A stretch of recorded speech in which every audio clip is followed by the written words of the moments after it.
안녕하세요. 배신의 장미입니다. 오늘의 사연 시작하겠습니다. 저는 30대의 여자입니다. 요즘 먹고 살기가 참으로 힘들다는 생각을 합니다. 작은 회사에 다니는데 경기가 어렵다며 월급도 벌써 3달치가 밀렸습니다. 이러다가 회사 사장이 야반도주할지도 모르겠습니다. 지금이라도 회사를 관두고 밀릴 월급이랑 퇴직금을 받아야 하는지 심각하게 고민을 하고 있는 중입니다. 월급이 들어오질 않으니 좀 빠듯해서 미안하게도 엄마에게 도와달라고 손을 좀 벌렸었는데 돌아오는 것은 가슴을 후벼 파는 말뿐이었어요. 너만 생각하면 사다가도 천불이나 이거 사. 어쩌면 그렇게 야무지지가 못해서 여기저기 사기만 당하고 사냐? 차라리 그럴 바에 집으로 들어와서 아버지 말처럼 집안일이나 도와. 독립하겠다고 청승 떨지 좀 말고 월급도 제대로 못 받는 곳에서 죽어라 일만 하고 돈은 돈대로 다 내버리지 말고 왜 집 냅두고 나가서 고생이냔 말이야. 근데 몸은 괜찮은 거야? 엄마의 잔소리도 그리고 엄마의 성화도 모두 이해가 갑니다. 그래도 저를 걱정해주는 사람은 엄마밖엔 없다는 생각입니다. 하나밖에 없는 오빠만 하더라도 저를 한심한 눈으로 쳐다보며 핀잔주기 일쑤죠. 남자 조심히 만나라고요. 전 오빠가 뭔 상관이냐며 반항도 해보았지만 이내 수그릴 수밖에 없었어요. 오빠는 저를 위해 전 남자친구와 주먹 다짐을 했다가 생일발 하나를 날려 먹었었거든요. 그런 것을 생각하며 말은 좀 심하게 할지 몰라도 미운 사람은 아닙니다. 제가 이처럼 집에서 근심의 화근거리가 되고 애물단지가 된 이유엔 결혼하기 직전에 파혼을 한 한 남자 때문입니다. 제 집은 인천이고 회사는 서울의 한 복판에 있습니다. 전문 대학을 졸업하고 할 줄 아는 것이 별반 없었기에 저를 채용해 주겠다는 곳에 얼른 들어와서 일한 지도 벌써 7, 8년이 다 되어가네요. 인천에서 출퇴근하기가 여간 어려운 것이 아니라서 회사에 다닌 지 1년 만에 작은 반지하 월세방을 얻어서 살았습니다. 비록 반지하 방이었지만 제게는 참으로 넉넉하고 좋았어요. 새벽 공기 마시면서 출근하고 만원 지하철을 타고 자취집에 들어오면 이미 해는 졌지만 집안이 그렇게 포근하고 행복한 곳일 순 없었습니다. 그렇게 소소하게 행복하며 그래도 착실하게 생활하던 중에 한 남자를 만나게 되었습니다. 제가 새들어 사는 건물의 상층부에 좌취하고 있던 남자였죠.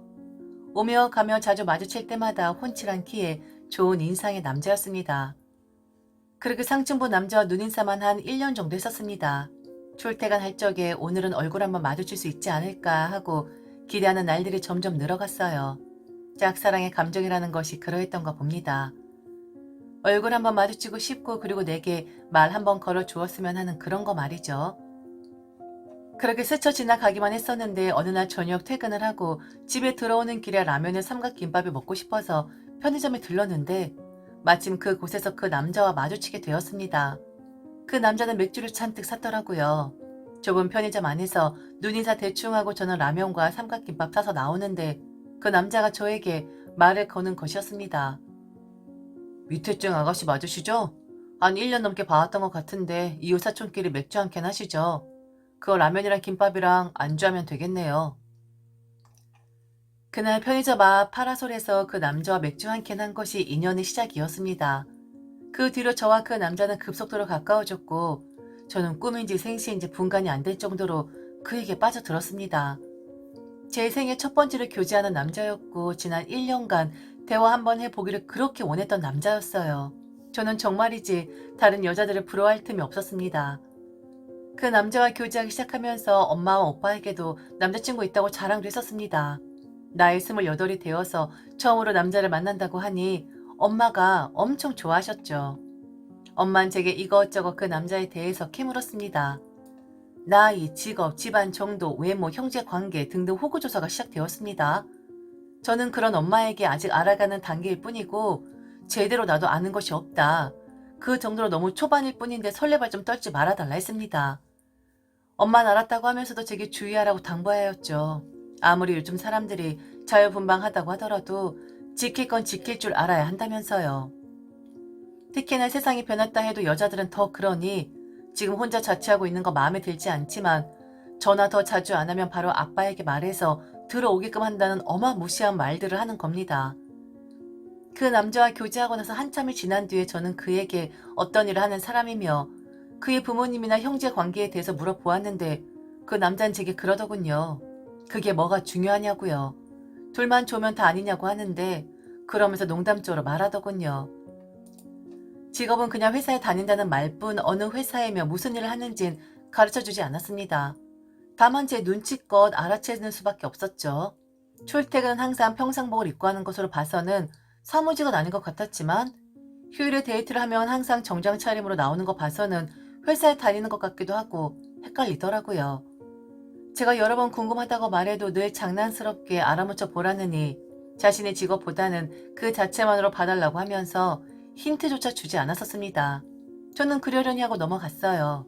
그의 말대로 정말 그 남자만 바라본 채로 말이죠. 그런데 관리를 한다고 했는데 덜커덕 임신을 하고 말았죠. 걱정도 되고 무섭기도 했지만 그 남자가 옆에 있었기에 안심이 되었습니다. 결혼하면 다 해결될 줄 알았어요. 저는 남자에게 임신 사실을 알렸고 그 남자의 반응은 어색했습니다. 그때 처음으로 싸웠었습니다. 그게 왜 저만의 책임이며 그리고 일이 벌어진 마당에 수습할 생각은 안 하고 회피하냐며 남자답지 못하다고 한바탕 퍼부었죠. 며칠 동안 저는 전전긍긍하며 울기밖에는 아무것도 할 수가 없었습니다. 시간은 하루하루 지나가는데 그 남자는 계속해서 모른 척만 하고 답답한 저는 늦은 밤 퇴근해서 돌아온 그를 붙잡고 차분하게 말했죠. 어차피 결혼하려고 한 사이였으니 양가 부모님들께 인사를 드리자고요. 한숨만 쉬던 그 남자는 제가 울며 불며 매달려도 생각해보자고만 하더라고요. 하루 이틀 지나고 일주일이 지나도록 그 남자와 연락조차 안 되었습니다. 전화를 해도 받지를 않고 집으로 쫓아 올라가도 그 남자는 집에 없었죠. 저는 그에게 문자며 음성 메시지며 계속해서 보냈지만 묵묵부답이었고 처음엔 섭섭하다가 나중에는 원망으로 바뀌더라고요. 2주일이 넘도록 아무 소식도 없었고 저는 배가 불러온다는 생각에 안절부절 못했었습니다. 그날도 저는 퇴근 후에 바로 그 남자의 집으로 올라갔는데 문을 두드리는 어떤 젊은 여자가 나오더라고요. 심장이 쿵 하고 내려앉는 느낌이 이런 거구나 생각이 들었습니다. 그가 저 몰래 이사를 간 것이었습니다. 다리에 힘이 풀려서 주저앉게 되었습니다. 어떻게 한마디 말도 없이 이렇게 무책임하게 저를 버리고 도망갔나 싶더라고요. 넋이 나가버리고 멘탈이 붕괴된다는 기분이 이런 거구나 했습니다. 저는 다음날 회사에도 못 나가고 집 주인에게 그 남자의 행방에 대해 물었으나 모른다는 대답뿐이었습니다. 저는 창피했지만 집 주인 아주머니에게 그간의 사정을 말했고 생각할 시간을 갖자고 하더니 연락도 안 되고 기어이 야반도주한 것 같다고 미주알 고주알 다 말했죠. 눈물 콧물 범벅이 된 채로 말입니다. 집주인 아주머니는 그런 제 사정을 듣더니 저를 위로해주며 그 남자 욕을 같이 해주셨네요. 그러면서 말해주더라고요. 저는 집주인 아주머니를 통해 그가 살았던 주소들을 받았고 그 길로 찾아다니기 시작했습니다. 다행히 한 번에 찾아지더라고요. 경기도에서 강원도로 넘어가는 어느 마을이었습니다. 택시기사와 함께 찾고 찾아서 그 집에 당도했습니다. 첫 인상은 꽤나 번듯하고 좋은 전원주택이었어요. 한 아주머니가 나오셨고 대뜸지게 누구냐고 묻는데 갑자기 눈물이 쏟아졌습니다. 그의 부모님들이 맞았던 것이었죠.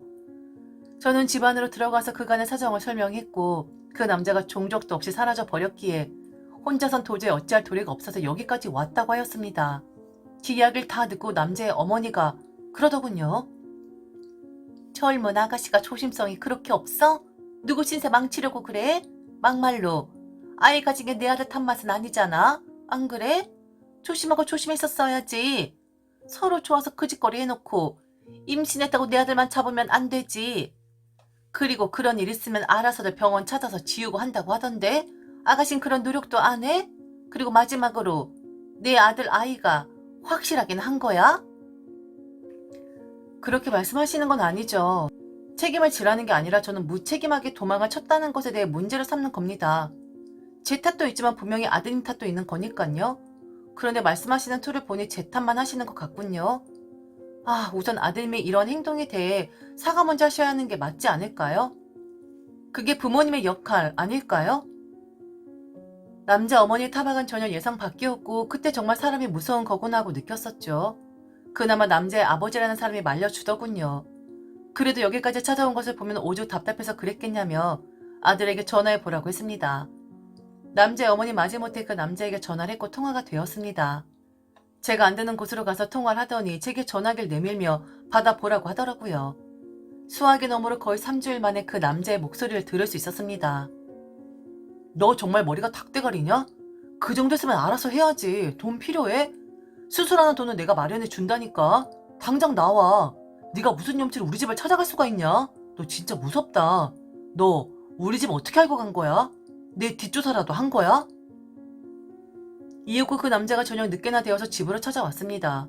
그러면서 여기까지 찾아오면 어떻게 하느냐. 지금 머릿속이 복잡해서 연락을 못했던 것이지 정리되면 연락을 하려 했다고 말했습니다.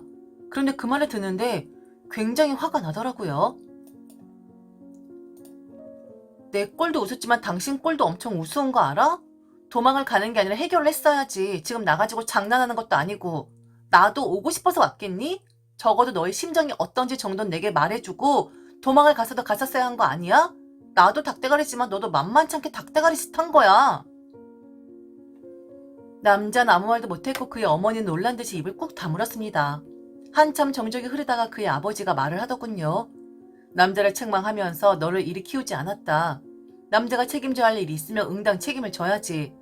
사정이 어찌 되었든 간에 사내가 도망을 간 사실 하나만 봐도 엄청 비겁한 짓을 한 거다 라고 하시더군요. 그의 어머니는 세상이 다 무너진 것처럼 한숨 쉬고 통탄했었습니다.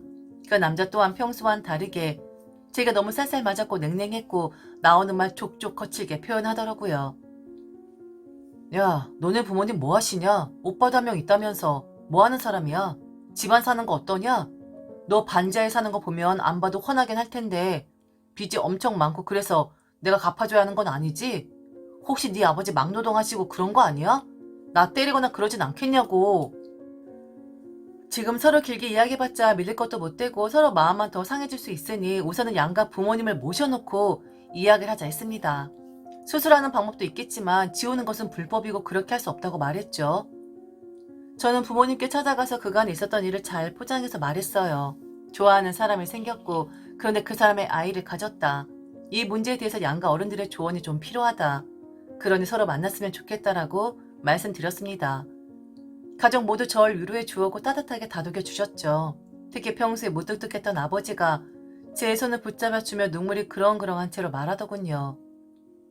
진즉에 엄마에게라도 말하지 그랬어. 그래, 만나보자. 아이 가진 것에 대해 비난을 하기보단 양가 어른들 만나서 의견 여쭤봐야겠다라고 판단할 정도면 우리 사윗감 아이의 엉망은 아닌 듯하구나. 바로 니들 알아서 처리를 했다면 평생 니들한테 상처가 되었을 수도 있는데 그래, 이렇게 솔직하게 말하는 건 아주 잘하는 일이야. 옳은 일이야. 만나서 어떤 결과로 이어지는진 한번 보자. 내가 너 해달라는 거 다 해줄 거야. 제가 공부를 잘 못하고 전문 대학을 갔을 때 아버지는 엄청 속상해 하셨죠. 대학 졸업하고 취직이 어려워지자 부모님이 하시는 일을 도우라고 했지만 그땐 제가 무슨 똥 자존심인지 독립해서 보란듯이 성공하겠다고 했었습니다. 그때 아버지는 저 좋을 대로 하라면서 앞으로 일제금전적으로 지원하지 않겠다고 선언했었어요. 그런데 이제 딸내미가 임신해서 돌아왔다고 하니 그게 다 본인 탓인 것만 같다고 속상해 하셨습니다. 그렇게 저희 가족 간에 그동안 대면대면했던 분위기가 제 임신으로 달라졌습니다. 이윽고 그 다음 주 토요일에 양가 부모님의 만남의 자리가 있었고 그날 제 부모님은 폭발하고 말았습니다. 제 부모님과 오빠는 약속 시간보다 한참 일찍 도착해서 긴장된 마음으로 자리를 잡고 있었고 그 남자와 그의 부모님은 제 시간에 맞춰 오셨어요. 서로 간에 어색하게 인사를 마치고 남자 아버지가 말씀하셨습니다. 우선 제 아들 때문에 귀한 따님이 고초를 겪어서 죄송할 따름입니다. 이왕지사 이렇게 된 거 둘이 결혼시켜서 앞날을 밝혀주는 것이 부모된 역할이라고 생각합니다. 노여우시더라도 저희 아들 좋게 봐주셨으면 좋겠습니다. 그렇게 시작은 정중하고 예의 있게 시작했습니다. 남자 아버지가 그렇게 말씀해 주시니 저희 부모님도 좋게 받아들이시겠다고 했죠. 어색한 분위기지만 식사를 하고 신혼집과 살림살이에 대해서 양가 어머니들이 말씀 나눌 때였는데 대뜸 그의 어머니가 그러시더군요. 솔직히 말하면 내 아들 내주기가 너무 아까워요. 유학까지 보내서 공부시키고 대기업에 들여놓고 결혼은 좀 격 있는 집안 교수랑 시키고 싶었는데 이게 도대체 뭐랍니까? 그래서 이 자리에서 다시 한번 부탁드리는데 결혼은 천천히 진행하고 뱃속 아이는 지우는 게 어떨까요? 둘 다 한창 사회생활 할 나이고 그리고 만난 지도 고작 1년 남짓이잖아요? 솔직히 아직 댁내 따니 마음에 들지도 않고 말이죠. 그의 어머니는 은근히 제가 마음에 안 든다면서 으름장을 놓으셨죠. 제 부모님은 당황했어요. 엄마가 화를 억누르며 그 남자에게 물었죠. 자네 어머니 말씀이 자네 뜻인가? 자네도 내 딸 뱃속아이 원치 않느냐 말이야. 그러면 그렇다 아니면 아니다 솔직하게 말하게. 우리도 자네나 자네 부모님이 탐탁치 않아 하는 결혼 시킬 생각 없어? 듣고 있던 그 남자가 말했습니다. 솔직히 말해서 일방적으로 제 잘못도 아니고 쌍방 과실인데 너무 저만 잘못했다고 몰아가는 것 같은 분위기예요. 저는 그저 서로 좋으니까 즐겼던 것 뿐이고 죄송한 말씀이지만 이 여자에 대해서 애틋함이나 결혼하겠다고 생각해 본 적은 없어요. 다만 상황이 이러니까 책임을 져야겠다는 생각뿐이고요. 제가 맞선을 봐도 더 좋은 조건을 볼 수도 있는데 괜히 이렇게 얽혀가지고 제 신세가 딱하다는 생각이 듭니다. 결혼해서 정말 잘 살지 확신이 없어요. 죄송합니다. 제 부모님은 부르르 떠셨고 저도 이 정도였구나 하고 괜한 자리 만들었다 생각이 들더라고요. 저런 마음이면 애초에 나오질 말던지.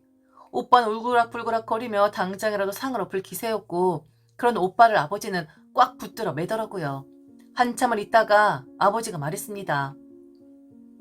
오늘 자리를 잘못 마련한 것 같네요. 없었던 일로 하시죠. 그리고 아이는 낳을 겁니다. 저희가 키우도록 할게요. 실질적으로 지울 방법 없는 거 아닙니까? 그 대신 법적으로 양육비는 청구할 수 있는 것으로 아니까 그 부분은 여기서 해결 말고 제 고문 변호사 보내도록 하죠. 차라리 진즉에 그렇게 이야기해 주었으면 여기까지도 오지도 않았습니다. 이 녀석이 모지지 못하고 공부 재주가 없어서 똑똑지 못했지만 집에선 소중하고 아까운 공주 같은 아이입니다. 어디 가서 푸대접 받는 거 저도 싫어요. 여보, 강남 아파트 사놓은 거 바로 전세로 돌리고 그 외제차 2대 계약한 것도 취소해요. 우리가 너무 설레발을 쳤어. 양가 만남이라고 해서 상견례라고 생각했었는데 이거 뭐 기본도 안 되고 우리 딸 업신 여기는 사람들하고 마주 앉아있는 꼴이 되어버렸구만. 이러들 섭시다. 인연이 아닌가 봅니다.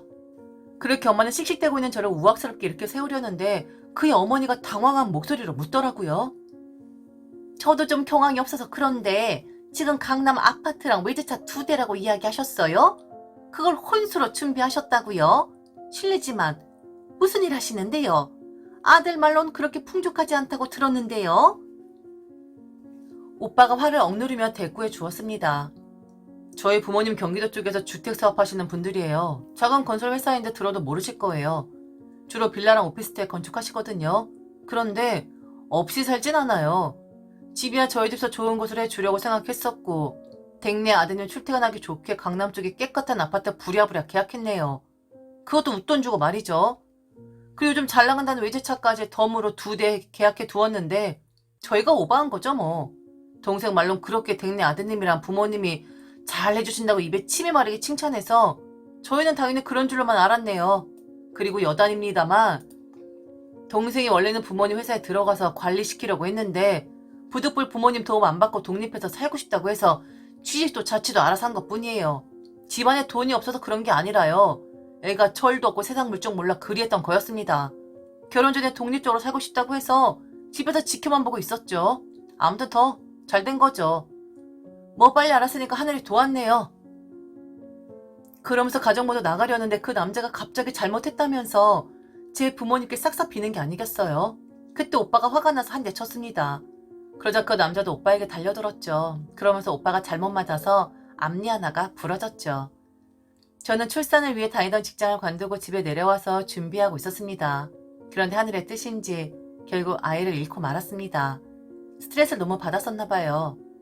뱃속 아이가 있을 땐 그 남자와 그 집 어머니가 여러 번 찾아와서 잘못했다면 잘 살아보겠다고 뻔질하게 드나들었었는데 아이가 없어지는 그럴 명분도 없어졌기에 그렇게 완전하게 이별하게 되었죠. 첫사랑이었는데 허무하게 막을 내리게 되었고 저는 몸도 마음도 많이 망가져 버렸습니다. 어느 정도 몸이 회복되고 정신도 맑아져서 전에 다니던 직장에 다시 다니게 되었고 다시 일어서려고 독립을 택했죠. 대신 지난번 살던 반지하방이 아니라 이번엔 아버지가 나서서 근사한 집을 구해주셨습니다. 방범도 잘 되고 한강의 전망도 좋은 고층의 오피스텔입니다. 그 일이 있은 지 벌써 2년이 흘렀지만 독립한 이후로 밤 10시에 엄마의 전화 그리고 주말이면 시도 때도 없이 오빠가 전화해서 제게 괜찮냐고 묻고 있습니다. 말이 독립이지 아직 완전하게 독립은 못한 것이죠. 순수한 사랑은 결국 없는 것일까요? 그리고 엄마도 오빠도 참 웃깁니다. 제가 어떻게 다른 사랑을 할 수가 있겠어요? 그런 일 있었는데 말이죠. 그냥 조금이라도 사회에 도움이 되는 그런 사람으로 살 생각입니다. 제게 사랑이란 것은 사치나 다름 없는 것이니까요. 지금까지 들어주셔서 진심으로 감사합니다. 이상 대신의 장미였습니다.